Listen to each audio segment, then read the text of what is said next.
দিনের বেলা এবার সকালে ঘুম থেকে উঠলেন, উঠে আপনি কি করবেন? নিজের মন গড়া পদ্ধতিতে উঠে বাথরুমে চলে যাবেন, নাকি একটু দোয়া কালাম পড়বেন? উঠে দোয়া পড়বেন, আলহামদুলিল্লাহিল্লাযী আহইয়ানা বা'দা মা আমাতানা। গিয়ে আগে কোন পা ঢুকাবেন? ডান পা না বাম পা?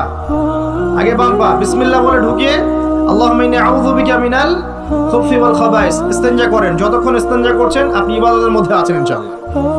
এবার বের হলেন গুফরানাকা বলে, বের ওযু করবেন, প্রথমে বিসমিল্লাহ।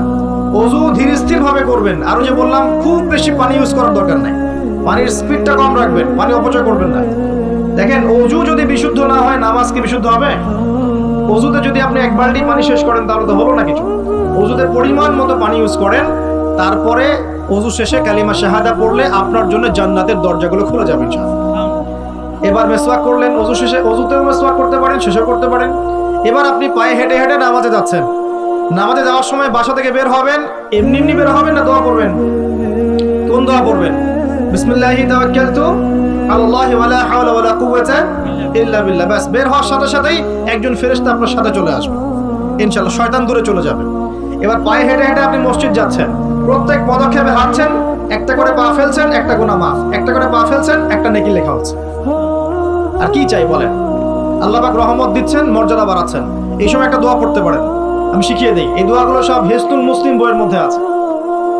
প্রিয় ভাই, সবগুলো দোয়া মুখস্থ করে ফেলেন। সারা জীবনে কত কিছু মুখস্থ করলেন।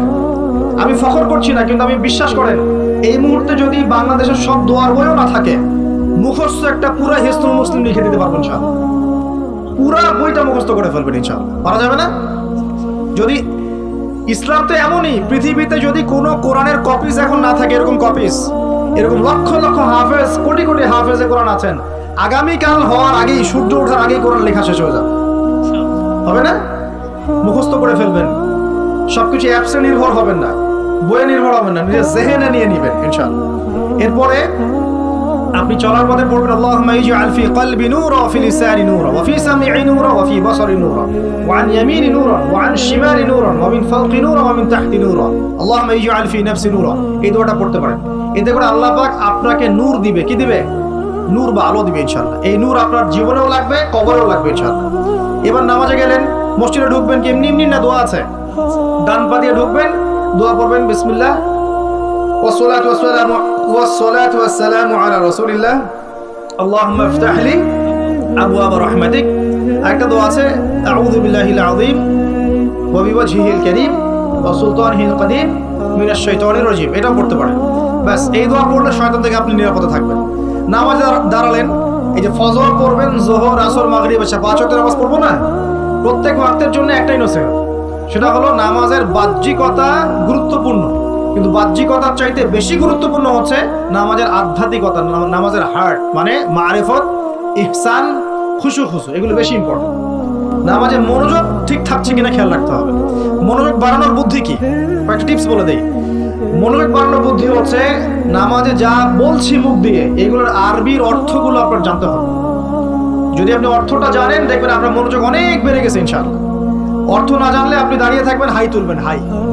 হুজুর তেলাওয়াত করছে, আপনি হাই তুলবেন, কারণ অর্থ আপনি বোঝেন না।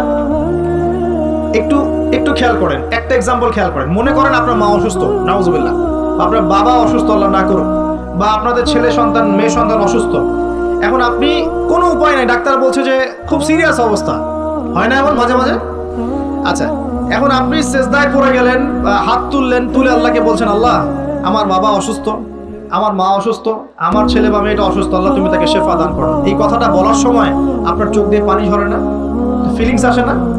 এই ফিলিংসটা কেন আসে? কারণ আপনি যা বলছেন আল্লাহকে, সেটা আপনি উপলব্ধি করতে পারেন, ফিল করতে পারেন।